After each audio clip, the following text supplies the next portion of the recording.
Hey guys, welcome back to my channel. আজি মই আপোনালোকৰ আগত মেগী মছলা চাট কেনেকৈ বনাই সেই ৰেচিপিটো লৈ আহিছো। বহুতে সহজ ৰেচিপি হয় আৰু খাবলৈও বহুত ভাল হয়। ভিডিওটো ষ্টাৰ্ট কৰাৰ আগতে যদি আপোনালোকে মোৰ চেনেলটো সাবস্ক্ৰাইব কৰা নাই তে সাবস্ক্ৰাইব কৰি দিব আৰু যদি এই ভিডিওটো ভাল লাগে তে লাইক কৰি দিব। সো বলক ভিডিওটো ষ্টাৰ্ট কৰো। এটা কেৰাহীত অলপমান তেল গৰম হ'ব দিম। তেলটো গৰম হৈ গলে মই গেছৰ ফ্লেমটো লো কৰি দিম আৰু মেগীখিনি এনেকৈ ভাঙি ভাঙি দি দিম।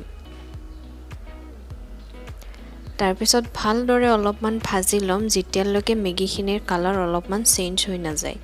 আপোনালোকে গেছৰ ফ্লেমটো লো কৰি দিব নহলে গোটেইখিনি জ্বলি যাব।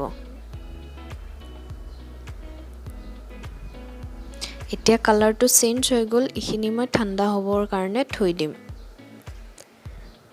আৰু এটা বাটিত মই মেগী টেষ্ট মেকাৰখিনি দি দিম। 1 চামুচ টমেটো সস দিম আৰু একফাল নেমু ইয়াতে মই আটি দিম। আৰু যোনখিনি আমি মেগী বনাইছিলো সেইখিনি ইয়াতে দি দিম।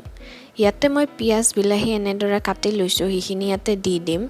আপোনালোকৰ তাতে যদি চাট মছলা আছে তে সেটো দিব, যদি নাই তে আপোনালোকে 4 চামুচ পানীত আধা চামুচ চেনি ভালদৰে মিক্স কৰি এই পানীখিনি ইয়াতে দি দিব।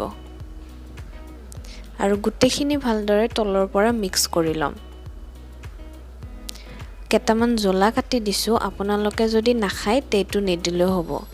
সো গাইস, আমাৰ মেগী মছলা চাট হৈ গল। আপোনালোকে যদি বনাই খায় তে মোক কমেন্ট সেকশনত জনাব নাপাহৰিব যে এই ৰেচিপিটো আপোনালোকৰ কেনেকুৱা লাগিল। Thank you এভৰিওয়ান।